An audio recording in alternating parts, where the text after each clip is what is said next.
네, 안녕하세요. 네, 반갑습니다. 대전교회는 교회학교 관련해서 몇 번 왔다 간 적이 있는데요. 설교 말씀으로는 처음 이렇게 뵙게 되는 것 같습니다. 많이 떨리고 좀 그런데요. 잘 봐주시면 좋겠습니다. 같이 기도하시겠습니다. 우리를 사랑하시는 하나님, 참으로 감사를 드립니다. 죄 가운데 태어나서 물마신같이 죄를 짓고 살다가 영원한 지옥으로 갈 수밖에 없었던 우리를 주님이 먼저 말씀 가운데 불러주시고 말씀을 통해서 예수님의 그 큰 사랑과 그 은혜를 깨닫게 해주신 그 은혜에 진심으로 감사를 드립니다. 구원해 주신 이후에도 항상 또 함께 해주시고 지금까지 은혜 가운데 인도해 주신 것 감사드립니다. 주님 만나는 그날까지 더욱 영육간의 강건함을 주시고 더욱 주를 위해, 주의 영광을 위해 살아갈 수 있도록 인도해 주시기를 간절히 원합니다. 오늘도 주일을 맞이해서 또 말씀 가운데 저희들 모아주신 것도 참으로 감사를 드립니다. 저희들을 통해서 계속 복음이 증거되고 많은 영혼들이 구원받기를 간절히 원하고 또 기도합니다. 3월 26일부터 예정되어 있는 볼리비아 선교도 주님께서 함께 해주셔서 안전하게 다녀올 수 있도록 도와주시고 또 볼리비아에 또 교회를 든든히 세우고 또 복음을 전하는데 큰 힘이 될 수 있도록 도와주시기를 간절히 원합니다.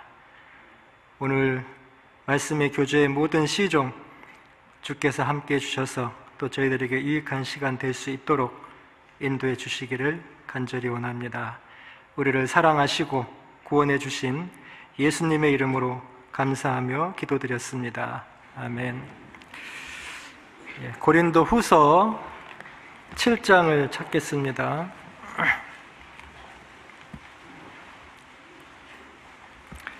고린도 후서 12장 7절입니다. 고린도 후서 12장 7절부터 10절까지 제가 읽도록 하겠습니다. 여러 계시를 받은 것이 지극히 크므로 너무 자고하지 않게 하시려고 내 육체의 가시 곧 사단의 사자를 주셨으니 이는 나를 쳐서 너무 자고하지 않게 하려 하심이니라. 이것이 내게서 떠나기 위하여 내가 3번 주께 간구하였더니 내게 이르시기를 내 은혜가 네게 족하도다. 이는 내 능력이 약한 데서 온전하여 짐이니라 하신지라. 이러므로 도리어 크게 기뻐함으로 나의 여러 약한 것들에 대하여 자랑하리니 이는 그리스도의 능력으로 내게 머물게 하려 함이라. 그러므로 내가 그리스도를 위하여 약한 것들과 능력과 궁핍과 핍박과 곤란을 기뻐하노니 이는 내가 약할 그때에 곧 강함이니라. 하나님은 사도 바울에게 육체의 가시 곧 사단의 사자를 주셨습니다. 육체의 가시 곧 사단의 사자를 주신 이유는 사도 바울이 여러 계시를 받은 것이 지극히 크므로 너무 자고하지 않게 하려는 목적이 있었습니다. 바울은 이 육체의 가시가 떠나가기를 3번 주께 간구하였는데 주님께서는 내 은혜가 네게 족하다, 내 능력이 약한 데서 네가 온전해진다라고 말씀을 하셨습니다. 주님의 말씀을 들은 바울은 이 가시가 은혜라는 걸 깨닫고 도리어 크게 기뻐하고 또 자랑하겠다라고 말씀을 하고 있습니다. 오늘 말씀드릴 제목은 육체의 가시라는 제목으로 말씀을 드려보겠습니다. 사도 바울께서 육체의 가시가 있었는데요. 이 육체의 가시는 무엇을 말하는 것일까? 어떤 사람들은 바울의 몸에 있는 질병이다 이렇게 말하는 사람도 있고요. 아니면은 바울을 대적했던 사람들에 의한 것이 가시다 이렇게 말하는 사람들도 이제 있습니다. 두 가지 다 성경적인 견해가 충분히 있습니다.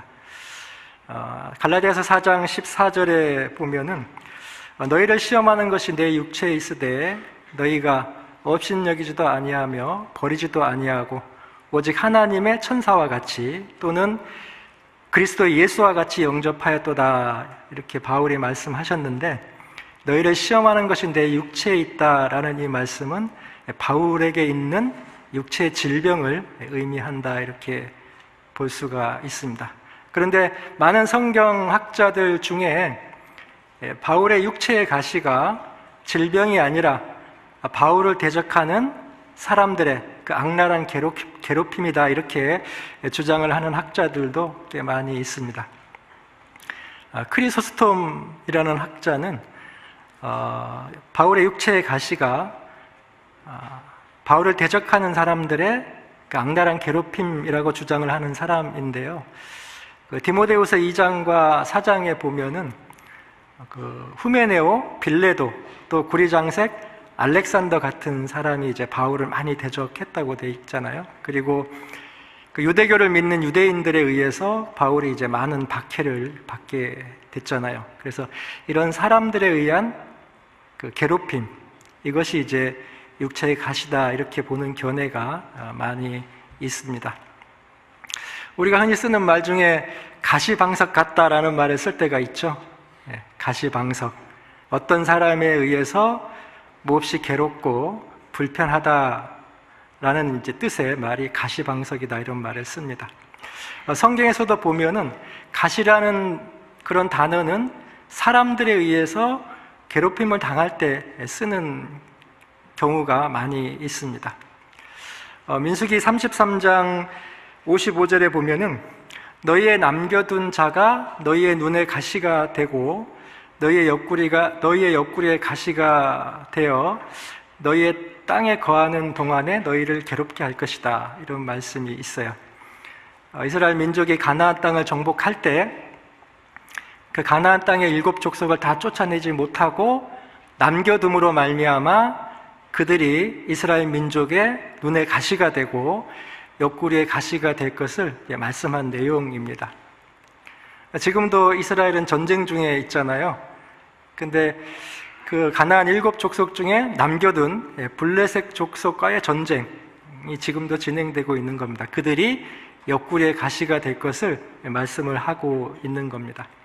오늘 이 말씀을 문맥상으로 보면은 이 육체의 가시가 곧 사단의 사자라고 말씀하셨는데, 사단의 사자는 사단의 일꾼을 말하는 거잖아요.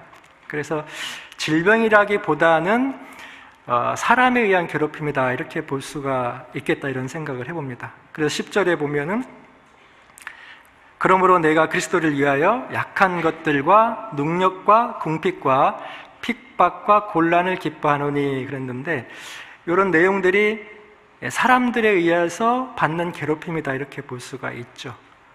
그래서 우리가 이 육체의 가시가 질병인지 아니면은 사람에 의한 괴롭힘인지 뭐 두 가지를 굳이 따질 필요는 없다고 생각을 합니다. 어떤 것은 옳고 어떤 것은 그르다, 이렇게 할 수는 없어요. 두 가지 다 맞겠다, 이런 생각도 해보게 됩니다. 아무튼 사도 바울은 육체에 가시가 있었고 그 가시로 인해서 아주 극심한 고통이 있었다는 것은 분명해 보입니다. 우리 사도행전 13장 말씀을 찾아보겠습니다. 여기 접어두시고요. 사도행전 13장 8절 말씀 볼게요. 사도행전 13장 8절부터 10절까지. 이 박수 엘르마는 저희를 대적하여 총독으로 믿지 못하게 힘쓰니 바울이라고 하는 사울이 성령에 충만하여 그를 주목하고 가로되 모든 계계와 악행이 가득한 자요 마귀의 자식이요 모든 의의 원수요 주의 바른 길을 굳게 하기를 그치지 아니하겠느냐. 사도 바울이 1차 전도 여행 때 이 바보라는 지역에서 이제 전도할 때 이 지역의 이제 총독이 서기오 바울입니다. 서기오 바울이 바나바와 바울을 불러서 하나님의 말씀을 듣고자 할 때 이게 박수 엘루마가 믿지 못하도록 크게 이제 대적하고 방해했다는 그런 내용의 말씀입니다. 이 박수 엘루마를 바울은 모든 계계와 악행이 가득한 자요, 마귀의 자식이요, 이렇게 이제 말씀하고 있죠. 마귀의 자식이 뭘까 생각해 보면 마귀의 자식은 사단의 일꾼이다, 이렇게 볼 수가 있습니다. 그래서 이 박수 엘루마가 믿지 못하도록 대적했다는 걸 알 수가 있죠. 사도행전 2장, 고린도전서 2장 18절에 보면은 나 바울은 한 번, 두 번 너에게 가기를 원하였으나 사단이 우리를 막았도다, 이렇게 말씀이 있는데요. 사도 바울이 데살로니가 교회에 가기를 굉장히 원했던 것 같습니다. 그런데 사단의 일꾼들이 사도 바울을 막음으로 말미암아 이제 데살로니가로 가지 못하는 그런 이제 일이 있었다는 거죠. 고린도후서 11장 15절에도 보면은 그러므로 사단의 일꾼들도 자기를 의의 일꾼으로 가장하는 것이 큰 일이 아니라 저희의 결국은 그 행위대로 되리라, 이런 말씀이 있는데요. 사단의 일꾼들이 의의 일꾼으로 가장을 해서 많은 그리스도의 일꾼들을 핍박하고 어렵게 만드는 경우가 많았다는 거죠. 그래서 초대 교회 때부터 지금까지 이 교회 안에서 복음이 전해지는 가운데 대적하고 핍박하고 죽이려고 하고 하는 그런 괴계가, 그런 악행들이 계속 진행되어 왔다는 걸 볼 수가 있습니다. 바울은 복음을 전하고 교회를 세우는데 목숨을 걸었던 사도였잖아요. 그러나 바울에게는 그 육체의 가시, 늘 그 대적자들에 대한 그 악랄한 괴롭힘 속에 있었다는 것을 우리가 잘 알고 있습니다. 바울은 어디를 가든지 그런 대적자가 있었죠. 그래서 옥에 갇히기도 하고 때로는 매를 맞기도 하고 여러 번 매를 맞기도 하고 유대인들에 의해서 5번 맞았다고 되어 있잖아요. 그리고 3번 태장으로 맞기도 하고 때로는 돌에 맞아서 죽은 것 같이 되어서 내어 버려지기도 하고 또 바울을 죽이지 않으면 먹지도 않고 마시지도 않겠다고 동맹한 40여 명의 사람들이 계속 바울을 따라다니면서 괴롭혔다는 걸 우리가 잘 알고 있죠. 그래서 고린도후서 11장 28절에 보면 이 외의 일은 고사하고 날마다 내 속에 눌리는 일이 있으니 모든 교회를 위하여 염려하는 것이다, 라고 바울이 이제 말씀하셨는데요. 바울께서는 교회가 성령으로 인해서 잘 지켜지고 복음이 전해지기를 이제 원했습니다. 그런데 반면에 사단의 일꾼들로 인해서 이제 교회가 깨지는 경우가 있을 수 있기 때문에 늘 교회를 위해서 염려하고 눌리는 것들이 있어 왔습니다. 그러니까 바울은 어디를 가든지 무슨 일을 하든지 간에 항상 육체의 가시 곧 사단의 사자가 있었다는 것을 알 수가 있습니다.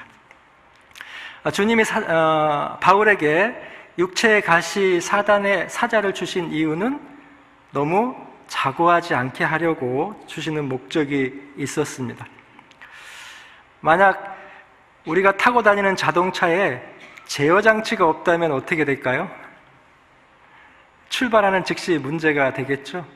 마찬가지로 사도 바울에게 주님이 주신 것이 육체의 가시인데 육체의 가시는 곧 제어 장치와 같다는 겁니다.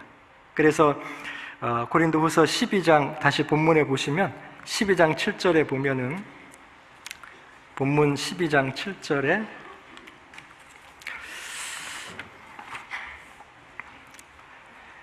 여러 계시를 받은 것이 지극히 크므로 너무 자고하지 않게 하시려고 내 육체에 가시고 사단의 사자를 주셨으니 이는 나를 쳐서 너무 자고하지 않게 하려 하심이라 그랬는데요. 여기 나를 쳐서라는 단어가 나오잖아요. 이 쳐서라는 단어의 그 의미는 주먹으로 강타하다 이런 뜻이 있습니다. 근데 이 쳐서라는 단어가 동일하게 쓰여진 경우가 있는데 예수님에게도 쓰여졌습니다. 마태복음 26장 67절에 보면 이에 예수의 얼굴에 침을 뱉으며 주먹으로 치고 또는 손바닥으로 때리며 이렇게 나와 있는데요. 예수님도 하나님의 뜻 안에서 또 사단에 의해서 사단의 일꾼들에 의해서 주먹으로 침뱉음을 당하기도 하고 주먹으로 강타당하기도 하고 손바닥으로 맞기도 하는 이런 일이 있어 왔습니다. 그래서 주님이 몸으로 당하는 그 고통을 우리가 다 이해할 수는 없겠죠. 그러나 이 바울도 마찬가지로 바울에게 있는 육체의 가시로 인해서 바울의 몸과 마음에 혹독한 상처가 있고 큰 고통이 있었다는 걸 알 수 있죠. 바울은 그로 인해서 바울의 몸에 예수님의 흔적을 가졌다라고 말씀을 하고 있습니다. 갈라디아서 6장 17절에 보면 이후로는 누구든지 나를 괴롭게 말라. 내가 내 몸에 예수의 흔적을 가졌노라. 이렇게 말씀을 하고 있죠.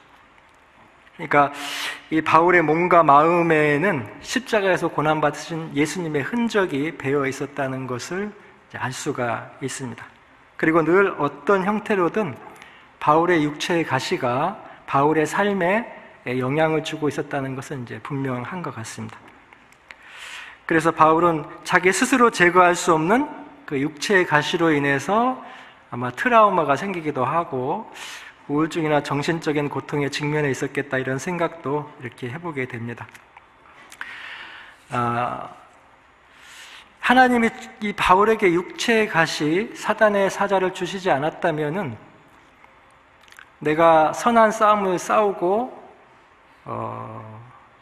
믿음을 지켰다는, 나의 달려갈 길을 마치고 믿음을 지켰다는 그 디모데후서 4장 7절의 말씀이 기록되지 않을 수도 있겠다 이런 생각을 해봅니다.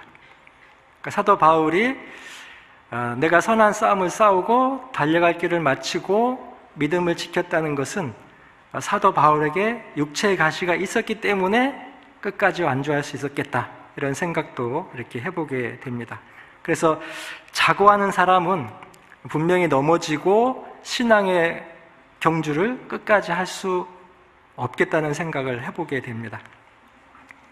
모세가, 이스라엘 백성의 인도자 모세가 약속의 땅에 들어가지 못하고 느보산에서 이제 죽었잖아요. 그런데 약속의 땅에 들어가지 못한 이유는 모세의 자고함 때문입니다. 민수기 20장 10절에 보면은 무리바 사건의 내용이 나오잖아요. 백성들이 하나님을 원망하고 목마르다고 할 때 모세가 우리가 너희를 위하여 물을 내랴 이렇게 하면서 이제 하나님이 물을 내는 것인데 자기가 물을 내는 것처럼 그렇게 이제 말을 했죠. 하나님은 모세에게 반석을 명하여 물을 내라 그랬는데 모세는 반석을 2번 치면서 우리가 너희를 위하여 물을 내라 이렇게 이제 하나님의 영광을 막고 자기의 영광을 드러내는 그 자고함 때문에 결국은 이제 가나안 땅에 들어가지 못하고 느보산에서 죽게 됩니다. 그래서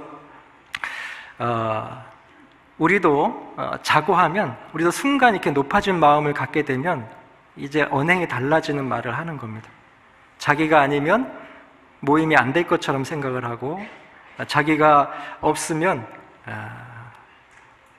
모임이 잘 이끌지 않을 것이라고 이제 착각하는 경우가 있어요. 그리고 하나님의 자리에 앉아서 판단하면서도 자기가 겸손하다고 착각하는 경우도 있습니다.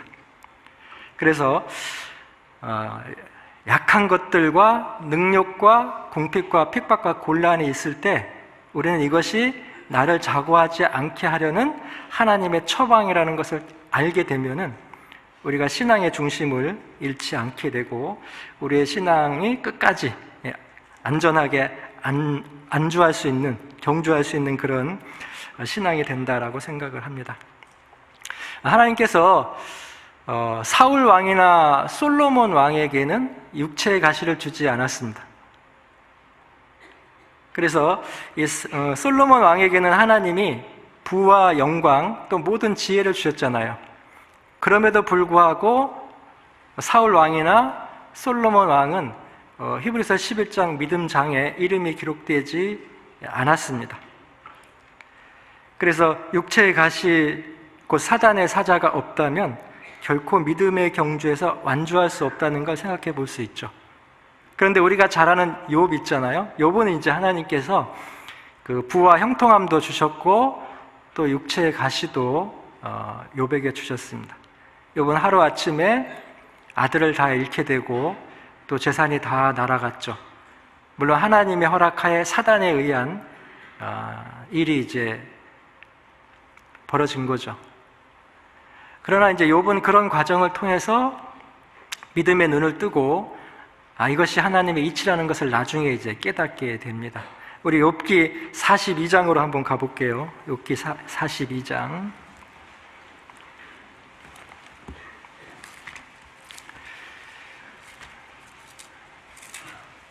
욥기 42장 3절 말씀 보겠습니다.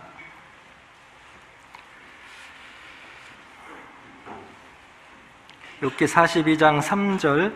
무지한 말로 이치를 가려운 자가 누구니까? 내가 스스로 깨달을 수 없는 일을 말하였고 스스로 알 수 없고 헤아리기 어려운 일을 말하였나이다. 5절. 내가 죽게 대하여 귀로 듣기만 하였sap더니 이제는 눈으로 주를 배웁나이다. 그러므로 내가 스스로 하나고 티끌과 제 가운데서 회개하나이다. 물론 이제 욥의 결말은 욥이 회개하는 것으로 또 하나님이 갑절로 그 은혜의 보상을 하는 것으로 이제 끝이 납니다. 그런데 여기 이 장면은 이제 욥이 회개하는 장면인데요. 욥의 회개는 도덕적인 죄에 대한 회개가 아닙니다. 욥의 회개는 하나님의 이치를 가리운 것에 대한 회개를 하고 있는 겁니다. 그래서 이 욥은 고난의 의미를 깨닫기 전에는 고난을 주시는 하나님의 그 이치를 알 수가 없었습니다. 그러니까 욥은 모든 것을 잃고 몸에 악창이 나고 욥의 세 친구가 와서 욥을 정죄할 때 그 상황을 욥은 믿음으로 받아들일 수가 없었습니다. 욥은 나는 깨끗하게 살았는데 제가 얼마나 순전함을 지키며 살았는지 주님 잘 아시잖아요. 그런데 왜 나에게 이런 고난을 주십니까? 욥은 그 고난의 이유를 알 수가 없었죠. 그래서 욥은 자기의 생애를 저주하고 또 하나님을 원망하고 있었습니다. 그런데 그렇게 재앙을 당하는 욥에게 하나님이 처음으로 하신 말씀은 위로의 말씀이 아니었어요. 야, 너 욥 얼마나 고통스럽냐? 내가 네 고통을 안다. 이렇게 말씀하시지 않았다는 거죠. 욥기 38장에 보시면 욥기 38장 볼게요. 1절, 2절. 때에 여호와께서 폭풍 가운데로서 욥에게 말씀하여 가라사대 무지한 말로 이치를 얻게 하는 자가 누구냐?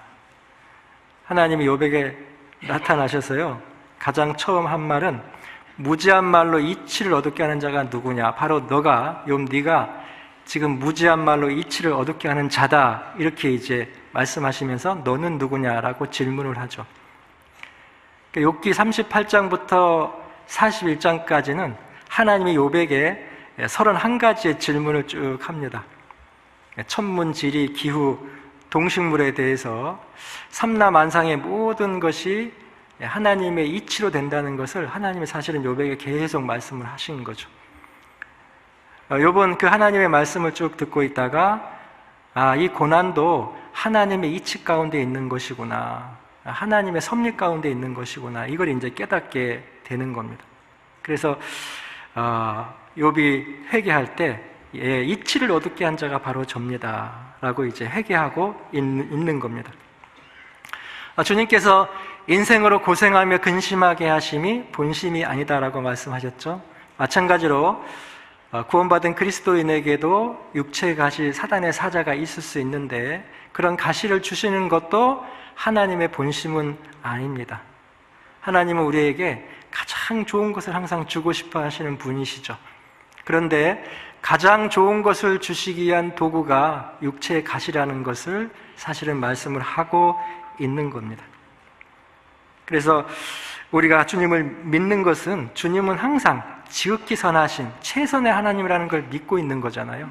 고통을 당할 때도 하나님은 이유가 있다, 하나님은 나에게 선하신 분이다, 이걸 믿고 있는 겁니다. 그래서 육체의 가시를 통과한 욥은 그 하나님을 귀로만 들었는데 이제는 눈으로 본다라고 간증을 하고 있는 겁니다. 만약에 천국에서 욥에게 하나님이 제안을 하나 한다고 생각을 한번 해봅시다. 욥에게 하나님이 욥, 네가 저 지상에서 받은 고난의 시간들을 내가 다 빼줄 테니까 그렇게 할래라고 욥에게 묻는다면 욥은 어떻게 말할까요?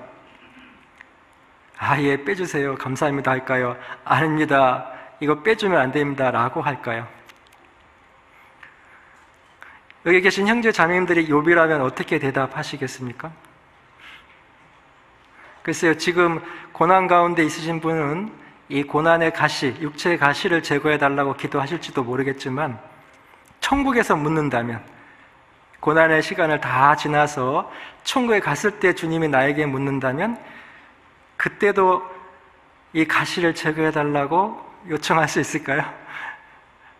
아마 그때는 안 된다고 말할 겁니다. 그것이 하나님의 은혜라는 것을 알게 되면 그런 말을 할 수가 없죠. 도리어 이제 그 가시를 준 것에 대해서 우리는 감사하게 될 거다, 이런 생각을 해보게 됩니다. 우리 야고보서 5장 말씀을 찾아보겠습니다. 야고보서 5장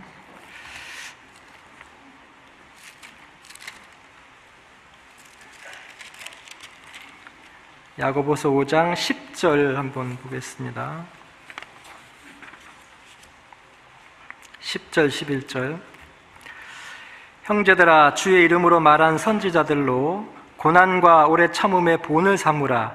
보라, 인내하는 자를 우리가 복되다 하나니 너희가 욥의 인내를 들었고 주께서 주신 결말을 보았거니와 주는 가장 자비하시고 긍휼히 여기시는 자신이라. 여기 욥의 인내를 너희가 들었고 그랬잖아요. 욥의 인내는 그 육체의 가시, 그 사단의 사자를 견딘 인내입니다.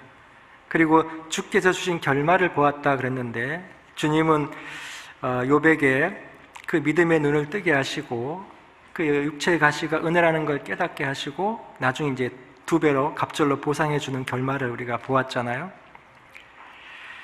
그리고 이제 이 말씀 속에서 우리가 하나 생각해야 될 것은 주님의 이치를 한번 생각해 봐야 돼요. 주님은 왜 욥에게 이런 고난을 허락했을까? 그런 주님의 이치는 욥을 고난받도록 이제 하신 거죠. 그런데 지금 이 말씀에서 보면은 그는 가장 자비하시고 긍휼히 여기시는 자시다, 이렇게 되어 있잖아요. 그럼 욥에게 고난을 준 것도 하나님은 자비하심과 긍휼 때문에 고난을 주셨다는 의미입니다. 고난 중에 있는 사람은 이 말씀이 이제 이해가 되기는 어려울 겁니다. 그러나 결과적으로 보면은 주님은 그것이 긍휼과 자비였다는 걸 알게 된다는 뜻이에요. 그래서 고난 중에 이런 말씀이 이제 이해는 안 되지만은 아마 하나님 앞에 가면 이해가 될 거다, 이런 생각을 해봅니다. 자, 우리도 이제 구원을 받고 열심히 살았는데 우리가 욥과 같이 되었다면 어떻게 할까요? 뭐 그럴 수도 있잖아요. 앞날은 모르지만 나도 어느 날 갑자기 욥과 같이 되었다면 정말 하나님을 원망하고 자기가 태어난 생애를 저주하고 그렇게 살면 안 되겠죠. 우리는 욥의 결말을 듣고 보았잖아요. 그것이 하나님의 이치라는 것을 우리가 깨달으면은 그것을 길이 참고 믿을 수가 있는 겁니다. 거기 7절 말씀 볼게요, 한번. 야고보서 5장 7절. 그러므로 형제들아, 주의 강림하시기까지 길이 참으라. 보라, 농부가 땅에서 나는 귀한 열매를 바라고 길이 참아 이른 비와 늦은 비를 기다리나니 너희도 길이 참고 마음을 굳게 하라. 주의 강림이 가까우니라.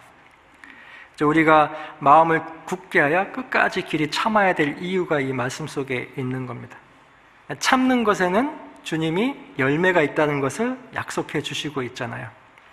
농부가 왜 씨를 뿌리고 길이 참느냐 하면 열매가 있기 때문에 그런 것처럼 끝까지 참는다는 것은 주님이 반드시 거기에 대한 보상과 열매가 있다는 겁니다. 교회 안에서 형제 자매들을 대할 때 진짜 너무 힘들고 너무 어렵고 어떻게 말을 해줄 수 있는 합당한 말이 생각이 안 날 때가 있어요. 너무 힘들어가지고, 너무 고통 속에 있어가지고. 그럴 때 해줄 수 있는 말은 끝까지 참자라는 말밖에 해줘야 될 때가 있어요. 그 말밖에 할 말이 없을 때가 있다는 뜻입니다. 로마서 8장 25절에 보면은 만일 우리가 보지 못하는 것을 바라면 참음으로 기다릴지니라. 신앙생활을 하다 보면 참아야 될 일들이 참 많이 있다는 걸 알게 돼요. 자기 스스로 해결할 수 없고 결국은 답이 참음으로 기다리는 것밖에 이제 없다는 걸 알게 됩니다. 사도 바울은 이 육체의 가시 곧 사단의 사자가 떠나가기를 3번 주께 간절히 기도했습니다. 우리 본문 12장 고린도후서 12장 8절에 한번 보시면 이것이 내게서 떠나기 위하여 내가 3번 주께 간구하였더니 그랬잖아요. 근데 바울이 육체의 가시 곧 사단의 사자가 떠나가기를 간절하게 3번 간구했는데 이 바울의 기도를 보면은 예수님의 기도가 생각이 납니다.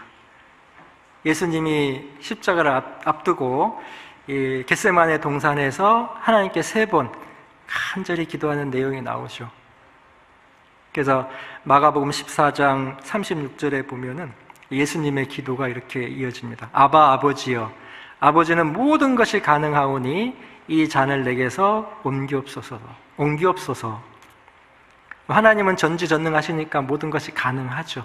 그런데 그 전지전능하신 하나님이 그 아버지가 아들의 기도를 들어주셨습니까? 거절하셨습니까? 거절하셨어요. 마찬가지로 이 사도 바울의 간절한 기도를 주님이 거절하셨습니다. 여기서 우리가 생각해 보면 주님이 거절하시는 기도라면 우리가 기도할 필요가 있을까? 그럼 기도하는 것은 시간 낭비가 아닐까? 이런 생각을 이제 하게 돼요. 그런데 바울의 그 간절한 기도가 아니었다면 바울은 그 육체의 가시가 주님의 은혜라는 것을 깨달았을까요? 못 깨달았을까요? 저는 못 깨달았다고 생각합니다.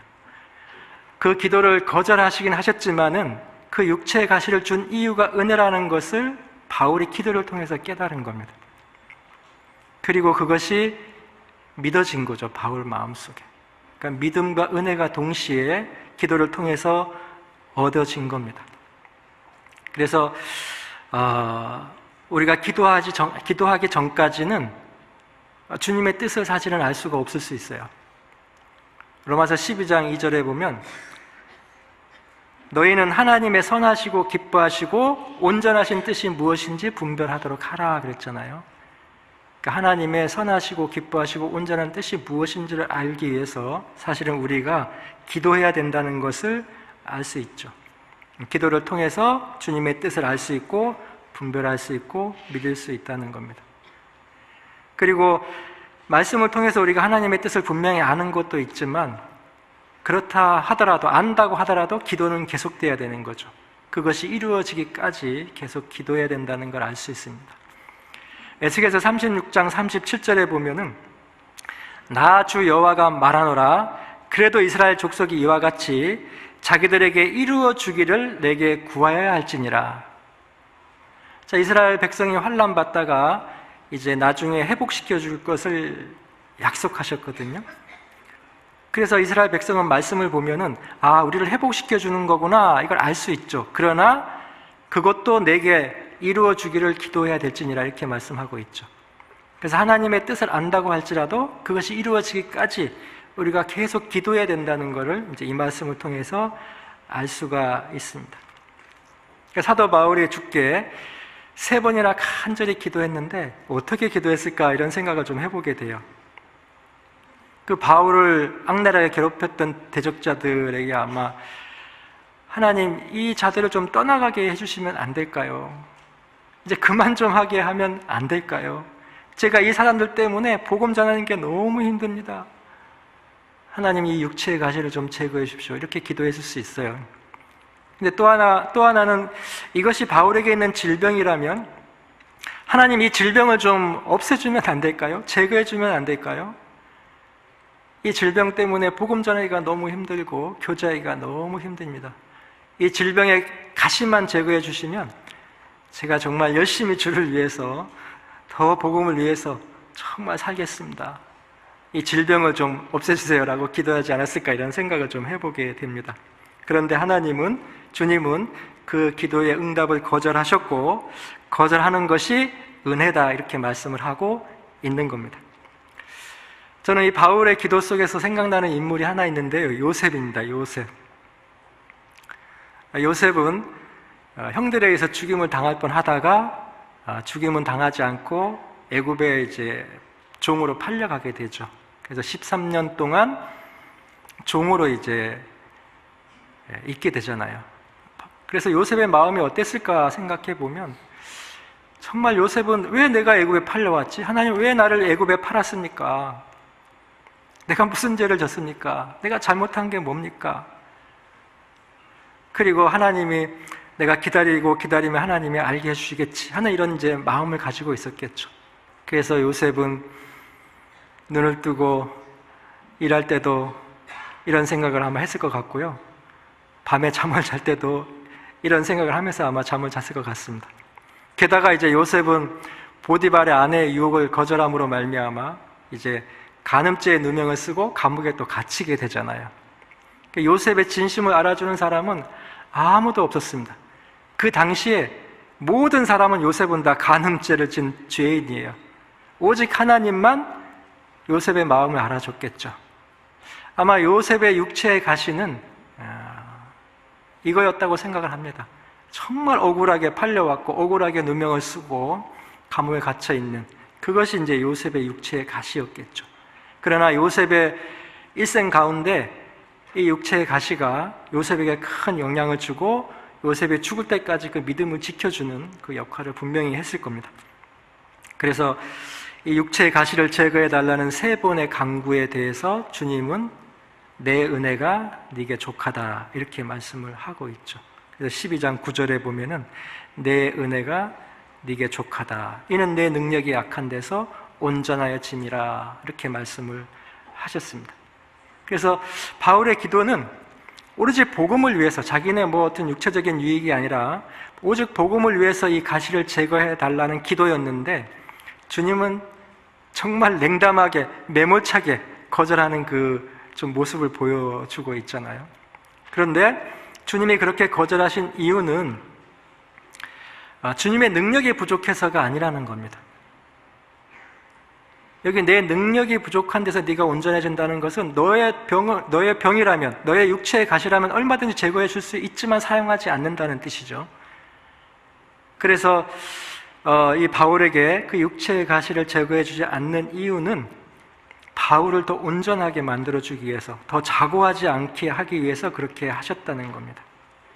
그래서 주님께서도 혹 우리에게 육체의 가시, 사단의 사자를 줄 수가 있잖아요. 그러면 우리는 나를 더 온전하게 하기 위해서, 자고하지 않게 하기 위해서 그렇게 하셨구나, 이렇게 이제 받아들이는 것이 맞는 거죠. 다윗은 이제 왕으로서 대적자가 없고 평안할 때 간음죄와 살인죄를 졌잖아요.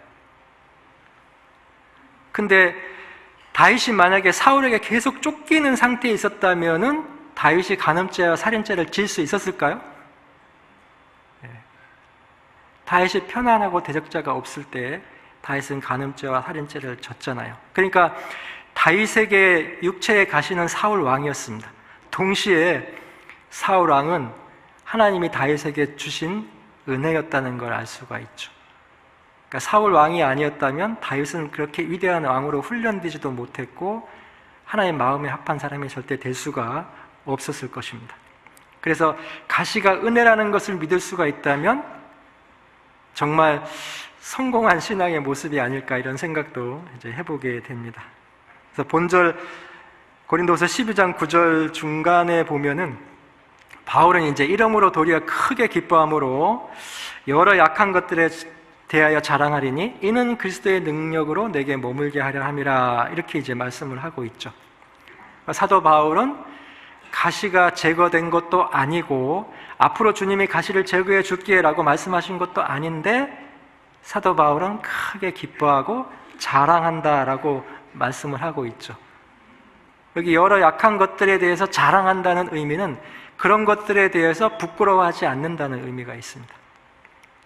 그래서 왜 그렇게 사도 바울이 부끄러워하지 않았냐 하면은 그로 인해서 그리스도의 능력이 내게 머물러 있다는 걸 이제 알았다는 뜻입니다.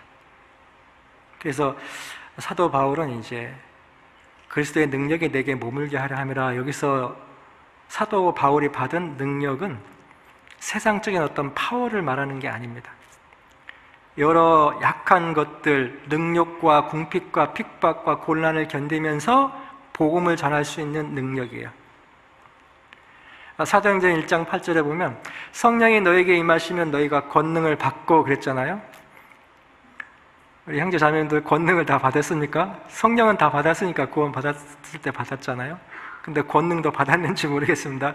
근데 여기서 말하는 권능을 받고, 이 말씀은 예수님처럼 살아갈 수 있는 능력을 받았다는 뜻이에요.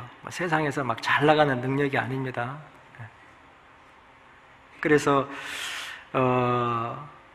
바울은 그리스도의 능력이 머물러 있었기 때문에 그 엄청난 능력과 핍박과 궁핍, 곤란을 다 견디면서 복음을 전할 수 있었던 겁니다. 우리도 주님으로부터 권능을 받았기 때문에 우리도 이제 그런 과정을 통해서, 그런 어려운 과정을 통해서 믿음의 눈을 뜨고 또 고난을 견디면서 변화가 되고 주님 닮은 삶을 사실은 살아갈 수 있게 되는 겁니다. 그리고 그 가운데 복음도 전해지는 겁니다. 그래서 고난은 나에게 아무 유익을 주지 못하는 것처럼 생각이 되고 때로는 모든 것을 잃어버린 것처럼 절망하게 되기도 하죠. 그러나 결국 그런 고난은 믿음이라는 큰 선물을 우리에게 이제 안겨주게 됩니다. 비록 눈에 보이는 많은 것을 잃는다 해도 하나님은 믿음의 눈을 뜨게 하시고 고난 중에서 그 은혜에 감사할 수 있게 하신다는 거죠. 우리 잘 아시는 말씀 하나 찾아볼까요? 시편 116편. 시편 116편이 대부분 교회당에 걸려 있는데 제 눈에는 안 보입니다. 시편 116편 12절.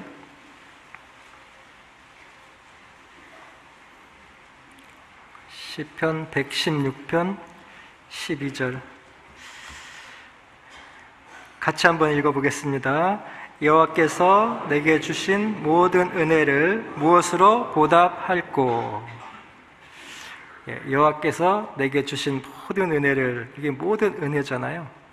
그래서 하나님이 우리에게 주시는 은혜는 단순히 감정적인 게 아닙니다. 막 기분 좋을 때 은혜가 느껴지고 기분 나쁘면 어려움이 오면은 은혜가 느껴지지 않는 그런 은혜가 아니라는 뜻입니다. 하나님의 은혜는 제한된 은혜가 아닙니다. 하나님의 은혜는 어떠한 한계라도 다 초월하는 은혜를 하나님의 은혜다라고 말할 수 있는 겁니다. 그래서 은혜는 환난이나 능력이나 핍박이나 궁핍이나 어떠한 곤란 가운데서도 하나님의 은혜는 길어낼 수 있는 은혜입니다. 그래서 신앙생활을 하다 보면 우리의 의도와는 달리 많은 간섭과 온갖 시련을 당하게 되고 어려움을 이제 겪게 됩니다. 이럴 때 이런 고난을 제거해달라고 기도하기 전에, 물론 제거해달라고 기도해야 되는 것은 마땅하겠지만 그 전에 우리가 하나님의 은혜를 깨달을 수 있도록, 은혜를 겨뤄낼 수 있도록 기도하는 것이 먼저이겠다, 이런 생각도 해보게 됩니다. 그래서 하나님의 은혜는 어떠한 환난 가운데서도 길어낼 수 있는 깊은 우물과 같다는 겁니다. 만일 어떠한 어려움 가운데서도 하나님의 은혜를 길어내고 있다면 아무리 큰 고통과 모욕을 당해도 그 사람의 마음 안에는 그것이 상처로 남지 않고 은혜로 남게 될 거라는 겁니다. 우리가 어떤 이유로든 마음에 받은 상처가 있다면 그 상처는 흔적 없이 사라지지 않습니다. 언제나 내 몸에 박힌 가시처럼 나를 아프게 하고 괴롭게 하죠. 저는 어릴 때 지은 죄가요, 지금도 아주 선명하게 생각이 납니다. 근데 큰 죄도 아니거든요. 목사님 큰 죄 졌나 보다 이렇게 생각하시면 안 됩니다. 제가 600원 한 번 속인 적이 있어요. 몇백 원을 속인 그런 경우가 한 번 있고, 친구들과 이제 수박밭에 가서 수박 주먹으로 이렇게 막 몇 개 깬 적이 있거든요. 근데 그 죄가 세월이 간다고 해서 잊혀지지가 않아요. 구원받으면 잊혀질 것 같은데 더 생각이 나요. 참 신기한 일입니다. 그런데 지금 이렇게 생각해 보면은 그런 죄가 지금은 구원의 미천이 되고 오히려 하나님의 은혜가 점점 더 크게 깨달아지는 작용을 하고 있어요. 마찬가지로 우리가 받은 어떤 상처들 있잖아요. 그런 상처도 똑같습니다. 세월이 가면 그런 상처가 잊혀지겠지, 망각되겠지라고 생각하는 것은 착각입니다. 오히려 더 선명하게 생각이 날 수도 있어요. 다만 우리가 생각해야 될 것은 그런 상처들이 하나님이 주신 은혜라는 것이 믿어질 때 그때는 그 상처가 상처로 남지 않고 이제 보석처럼 느껴지는 겁니다. 그래서 하나님을 깊이 알아가면서 그것도 내게 필요해서 주신 하나님이라는 은혜라는 것을 알게 되면 그게 이제 감사가 되는 겁니다. 시편 141편 5절에 보면은 의인이 나를 칠지라도 은혜로 여기며 머리에 기름같이 여겨서 내 머리가 이를 거절치 아니할 것이라. 저희의 재난 중에라도 내가 항상 기도하리로다 있잖아요. 구원받은 형제가 나를 탁 치면은 어떻게 하실랍니까? 그걸 은혜로 여기라는 거죠. 그리고 내 머리에 기름같이 여기라는 겁니다. 기름은 이제 가장 좋은 것을 의미해요. 가장 좋은 것, 기쁨을 의미합니다. 그래서 어떤 형제나 어떤 자매가 나를 치거나 억울한 책망을 받고 괴로움을 줄 때 어떻게 생각해야 되냐? 이걸 이제 우리가 좀 깊이 생각해 봐야 됩니다. 막 같이 싸우고 보복하고 험담하고 막 끄집어내릴 것이 아니라 이것이 하나님의 은혜구나, 이것이 가장 좋은 것이구나 라고 생각을 하라는 겁니다. 그래서 깊은 하나님의 은혜의 뿌리를 쫙 내리고 있다면요, 우리는 죄를 이기고 고난을 인내하며 힘있게 살 수 있는 그런 신앙생활을 할 수 있다는 겁니다. 다시 본문으로 한번 가보겠습니다. 본문 고린도후서 12장 9절 10절입니다. 고린도후서 12장 9절 10절. 내게 이르시기를 내 은혜가 네게 족하도다. 이는 내 능력이 약한 데서 온전하여 짐이니라 하신지라. 이러므로 도리어 크게 기뻐함으로 나의 여러 약한 것들에 대하여 자랑하리니 이는 그리스도의 능력으로 내게 머물게 하려 함이라. 그러므로 내가 그리스도를 위하여 약한 것들과 능욕과 궁핍과 핍박과 곤란을 기뻐하노니 이는 내가 약할 그때에 곧 강함이라. 자, 육체에 가시고 사단의 사자를 통해서 바울이 깨달은 것이 무엇일까요? 여기 한 두 가지로 이렇게 생각해 볼 수가 있는데, 첫째는 주님이 육체의 가시를 제거해 주지 않고 계속 지속시킴으로 말미암아 바울의 신앙이 온전해지고 자고하지 않게 된다는 거죠. 그리고 두 번째는 그 바울이 당하는 고난을 그대로 지속시킴으로 말미암아 그리스도의 능력이 바울에게 계속 역사하고 있다는 것, 이걸 이제 바울이 지금 말하고 있는 겁니다. 그래서 바울은 자고하지 않고 도리어 약할 때에 바울의 신앙이 강할 때라는 것을 깨달은 거죠. 그래서 물이 낮은 곳으로 흘러가면 바다가 되듯이요, 자고하지 않고 약하고 낮은 사람은 큰 인격을 이제 소유하게 되는 겁니다. 바울은 이것이 믿어지니까 바울은 크게 기뻐하고 도리어 약한 것들과 능욕과 궁핍과 핍박과 곤란을 기뻐하게 된 겁니다. 그래서 그리스도의 능력이 머무는 사람은 바울과 같은 믿음을 소유한 사람에게 그리스도의 능력이 계속 머문다는 걸 알 수 있죠. 우리도 마찬가지입니다. 우리도 정상적인 신앙을 했고 항상 올바른 선택을 했음에도 불구하고 육체에 가시고 사단의 사자가 수반되는 그런 삶을 살 수도 있죠. 때로는 도저히 받아들이기 어려운 질병이 있을 수도 있고 도저히 이해되지 않는 어떤 오해나 어떤 모함을 받을 수도 있고 그로 인해서 우리의 삶이 비참해질 수도 있을 수 있습니다. 그런 상황에서 바울처럼 그런 믿음이 우리에게 있다면 우리가 절망하지 않을 뿐만 아니라 도리어 기뻐하고 그것을 자랑할 수 있을 겁니다. 그리고 나의 신앙이 더 온전해진 이유는 그리스도의 능력이 내게 머물렀기 때문이다 라는 것을 우리도 생각해 볼 수가 있습니다. 그래서 하나님 우리 육체에게 가시고 사단의 사자를 주셔서 우리의 몸과 마음이 쇠약해질지라도 하나님은 믿음의 눈을 뜨게 하시고 믿음의 눈을 뜬 사람은 분명히 강해지고 온전하게 만들어 주신다는 걸 알 수 있죠. 그래서 온전해지는, 신앙이 온전해지는 것의 시작은 육체의 가시와 같은 고난에서부터 시작된다 이렇게 볼 수가 있습니다. 시편 119편 67절에 보면은 고난 당하기 전에는 내가 그릇 행하였더니 이제는 주의 말씀을 지키나이다. 구원받은 사람이 왜 하나님의 말씀을 지키지 못하고 그릇된 삶을 살아갈까 이걸 생각해 보면은 아직 주님이 주시는 고난을 경험해 보지 못해서 그렇겠구나 하는 생각도 하게 돼요. 시편 119편 71절에도 보면은 고난당한 것이 내게 유익이라 이로 인하여 내가 주의 율례를 배우게 되었나이다. 주님의 말씀이 내 삶이 되려면 반드시 고난을 통과해야 된다는 걸 말씀하고 있죠. 제가 맡고 있는 교구에 진짜 평생을 주님을 위해서 살아왔던 어르신이 한 분 계세요. 80세가 넘으신 분인데 2년 전부터 이제 다른 사람에 의해서 조금 어려운 일을 당했어요. 경제적으로. 그래서 거의 이제 파탄 지경에 이르러가지고 이 연금까지 이제 가압류가 들어오는 상황이 이렇게 되셨었는데, 어떤 구역 모임에 오셔가지고요, 이 시편 119편 71절 말씀을 수도 없이 알고 있었고 암송했다는 겁니다. 그런데 본인이 이런 고통을 당하고 보니까 이 말씀이 이제 정확하게 내 말씀이 됐다고 이렇게 이제 간증을 하셨어요. 그래서 고난당한 것이 유익인데 무슨 유익이 있습니까? 이로 인해서 주의 율례를 배우게 되는 거죠. 주님을 더 깊이 알아가고 감사하게 되고 그것도 하나님의 은혜라는 것을 깨달아 간다는 걸 알 수가 있습니다. 그래서 하나님은 고난을 통해서 주의 율례를 배우게 하시는 겁니다.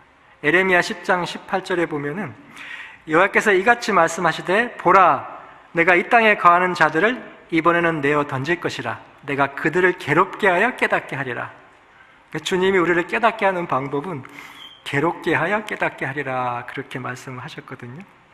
그래서 교회 안에 있다 보면은 갑자기 이제 어려움을 당하는 형제 자매들이 있잖아요. 그런데 정말 믿음이 있고 하나님을 바라보게 되면 그 어려움을 통해서 깨닫는 것이 너무 많아요.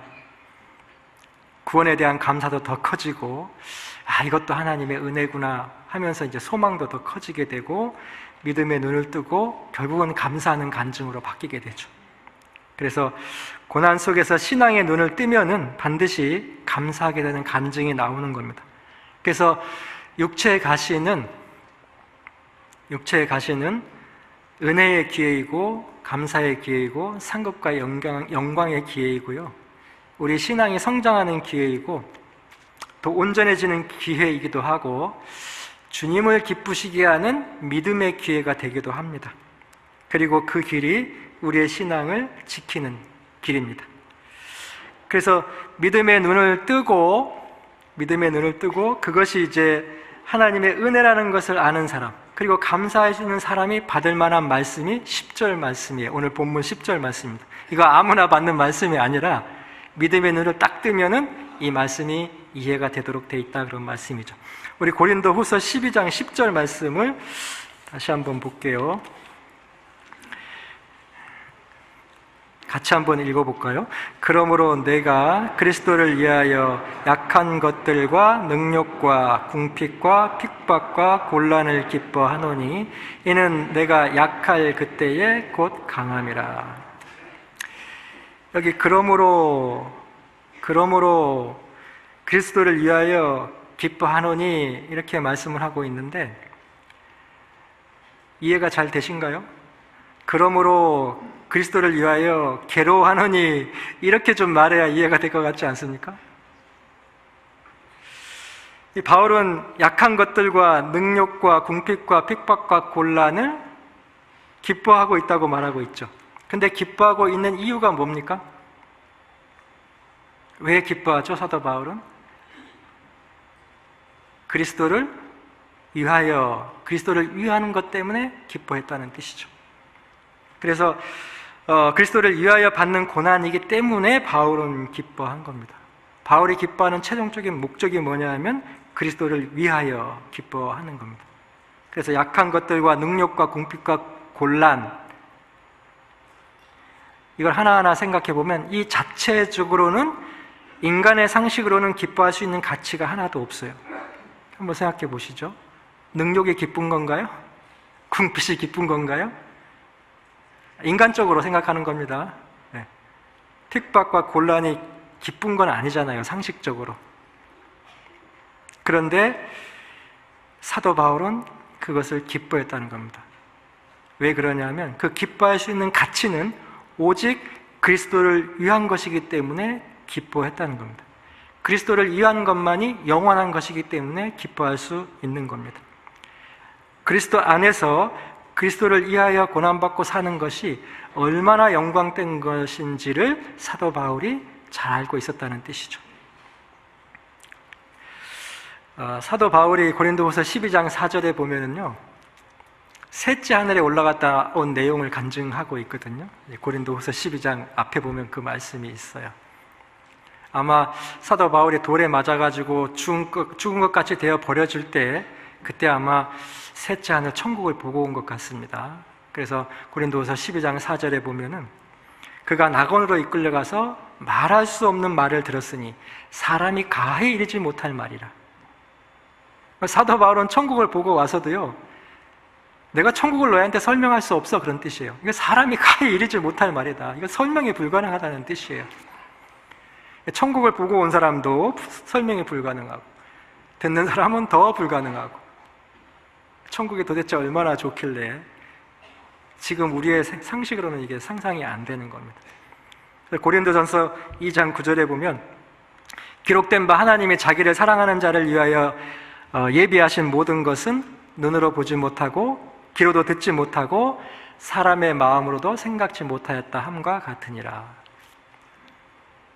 주님이 우리를 위해서 예비하신 천국은요, 우리가 도저히 상상할 수 없는 너무나 좋은 곳이라는 것, 그냥 좋다라는 건 아는데 이걸 설명이 불가능하다는 겁니다. 도대체 어떤 곳이길래 그렇게 상상 불허의 곳일까? 저도 설명을 못합니다. 하여튼 가보면 알겠죠. 마태복음 17장에 보면은 예수님이 베드로, 요한, 야고보 이 세 사람을 데리고 높은 그 변화산에 이제 올라간 사건이 기록되어 있잖아요. 그래서 높은 산에서 이제 예수님과 모세와 엘리야가 나타나서 변형됐잖아요. 모세는 예수님 오시기 전에 1500년 전의 사람이었고, 엘리야는 700년 전의 사람이었는데 동시에 이제 변형된 겁니다. 그 얼굴이 해같이 빛나고 옷이 막 빛과 같이 빛난 거죠. 그러니까 베드로가 그 모습을 보고 정신이 나가버린 것 같습니다. 주님, 우리가 여기 있는 것이 좋사오니 여기 초막 셋을 짓고 여기 있겠습니다, 그랬잖아요. 예수님, 모세, 엘리야를 위해서 초막 셋을 짓고 자기들은 어디에 있으려고 여기에 있는 것이 좋다고 했는지는 모르겠습니다만 그게 너무 좋아 보였던 거죠. 그걸 본 베드로는 이 믿음의 관점이 완전히 바뀐 겁니다. 인간적인 관점에서 믿음의 관점으로 완전히 바뀐 거예요. 그래서 우리의 믿음의 변화는 어떤 환경의 변화가 아니라 관점의 변화입니다. 영원한 세계를 탁 보고 하나님의 본질에서 나오는 이 관점의 변화가 우리의 믿음의 성장인데, 이 베드로가 이제 이 모습을 보고 베드로 이제 전서를 기록하게 되잖아요. 그래서 베드로 전서의 기록은 그 고난이 얼마나 큰 영광인지 그 소망하며 살라는 메시지가 이제 베드로 전서의 그 메시지잖아요. 그래서 이 베드로 전서를 한번 보면 사도 베드로의 마음을 좀 이해할 수 있는데 하나 찾아볼게요. 베드로 전서 4장 가보겠습니다. 베드로 전서 4장 12절. 베드로 전서 4장 12절부터 14절까지. 사랑하는 자들아, 너희를 시련하려고 오는 불시험을 이상한 일 당한 것 같이 이상히 여기지 말고 오직 너희가 그리스도의 고난에 참여하는 것으로 즐거워하라. 이는 그의 영광을 나타내실 때에 너희로 즐거워하고 기뻐하게 하려 함이라. 너희가 그리스도의 이름으로 욕을 받으면 복 있는 자로다. 영광의 영 곧 하나님의 영이 너희 위에 계심이라. 이 말씀은 베드로가 변화산 사건에서 그 영광을 보지 않았다면 이 말씀을 아마 기록하지 못했다고 생각이 됩니다. 그리고 이제 이 베드로 전서를 받는 수신 대상들은 베드로전서 1장 1절에 보면 흩어진 나그네 이렇게 돼 있거든요. 그래서 이제 초대교회 때 속사도 시대에 이르기까지 엄청난 핍박과 능욕과 또 죽이려고 달려드는 사람들이 이제 많았기 때문에 흩어졌잖아요, 사람들이. 그 흩어진 사람들을 사람들에게 주시는 메시지가 이제 베드로 전서잖아요. 특히 이제 AD 64년에 그 네로 황제의 핍박은 아주 극심했죠. 그래서 기독교인들을 화형에 처하기도 하고 사자밥에 던지기도 하고 여러 이제 그 핍박들이 이제 그 최고도에 달했던 그런 시대가 베드로 전서의 이 시대를 반영하고 있는 겁니다. 그래서 이 불같은 시험을 당할 때 그 고난에 참여하는 것으로 즐거워하라는 겁니다. 왜냐하면 주님 오실 때 너희가 가장 행복한 사람이 될 거다. 그걸 이제 베드로가 얘기하고 있는 거죠. 예수님도 동일하게 이제 산상수훈에서 말씀을 하셨죠. 마태복음 5장 그 8절, 11절, 12절 쭉 보면은 그 팔복을 얘기하시면서 나를 인하여 너희를 욕하고 핍박하고 거짓으로 너희를 거스려 모든 악한 말을 할 때는 기뻐하고 즐거워하라. 하늘에서 너희 상이 큼이라. 너희 전에 있던 선지자들을 이같이 핍박하였느니라. 예수님도 직접 말씀을 하셨죠. 저는 직장 다닐 때 제 부서에 있었던 청년 형제를 하나 전도를 했는데요.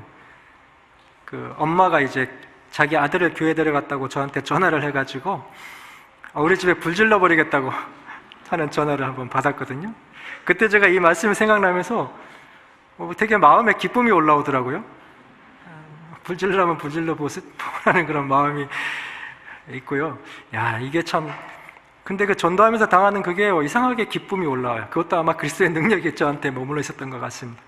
그때 이제 그런 기억이 이 말씀 보면 늘 생각이 나요.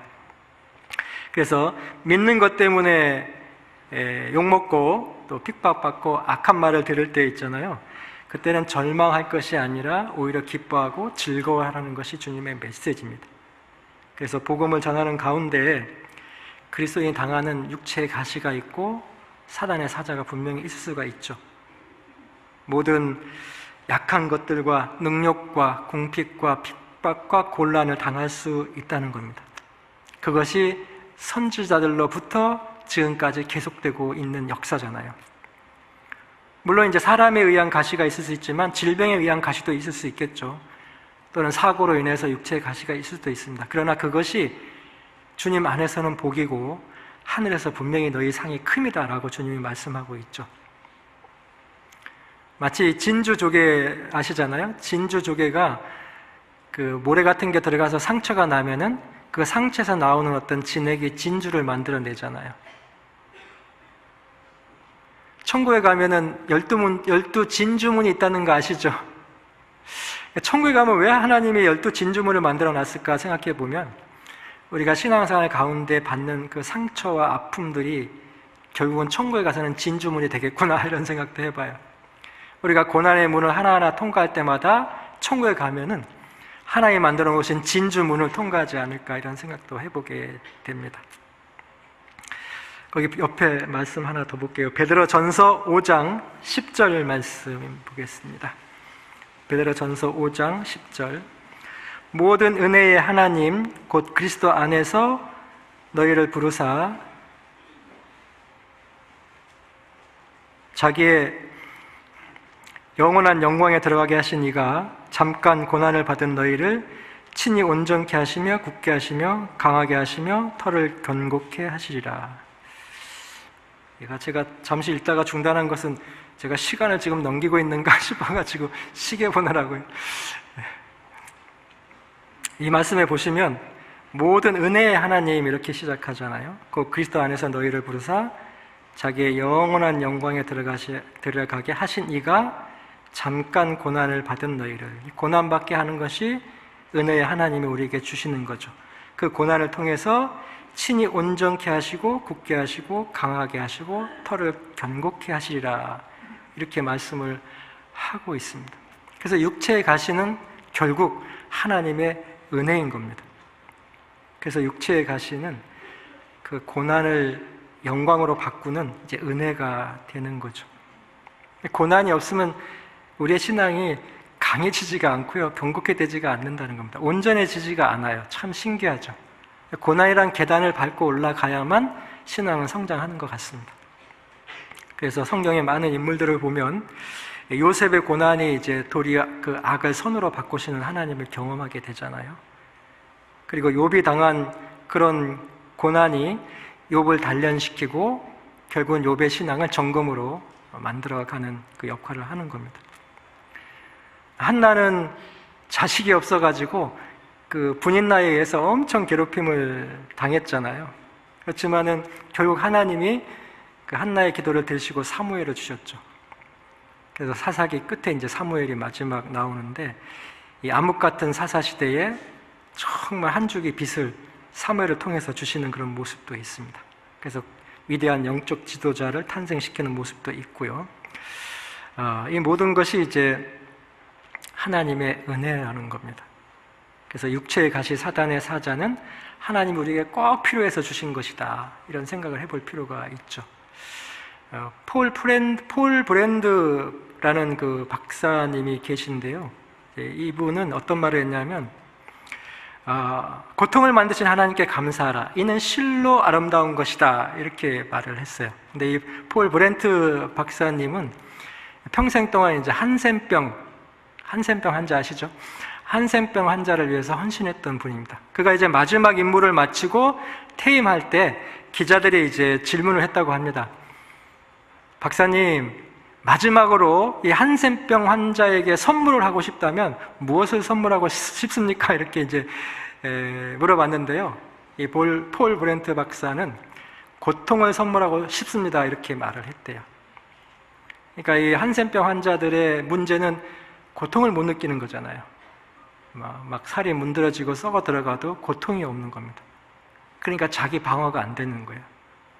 어떤 분들 얘기를 들어보니까 이 한센병 환자는 자기 손을 깨물어도 아프지 않으니까 깨물어가지고 그 나오는 피로 막 그림도 그리고 한대요. 고통이 없으니까. 그래서 이걸 보면은 고통이 사실은 감사해야 되는 겁니다. 당장은 고통이 오면은 좋아하는 사람은 아무도 없겠죠. 고통을 좋아하는 사람은 누가 있겠습니까? 많은.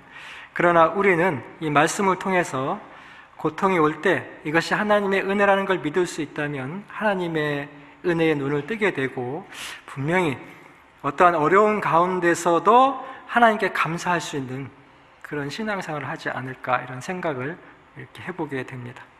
그래서 오늘 사도 바울의 그 육체의 가시, 사단의 사자를 통해서 이제 사도 바울은 그것이 은혜라는 걸 깨닫고 그 믿음이 생기고, 오히려 그것을 정말 감사하고 자랑하고, 그러므로 말미암아 그리스도의 능력이 머물고 끝까지 복음을 전했던 그런 이제 모습을 볼 수 있는데요.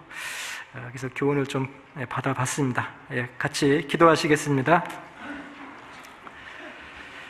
하나님 감사합니다. 오늘 바울에게 주신 육체의 가시 곧 사단의 사자를 통해서 저희들도 교훈을 받아봤습니다. 우리에게도 만만치 않은 여러 가지 어려움들이 있는데, 이 모든 어려움들과 상처들을 지우려고만 하지 말고 그것을 은혜로 바꿀 수 있는 믿음을 주시고, 또 그로 말미암아 끝까지 우리의 신앙을 경주하고 또 완주할 수 있도록 도와주시기를 간절히 원합니다. 말씀 가운데 함께해 주신 것 믿고 감사드립니다. 우리를 사랑하시고 구원해 주신 예수님의 이름으로 감사하며 기도드렸습니다. 아멘.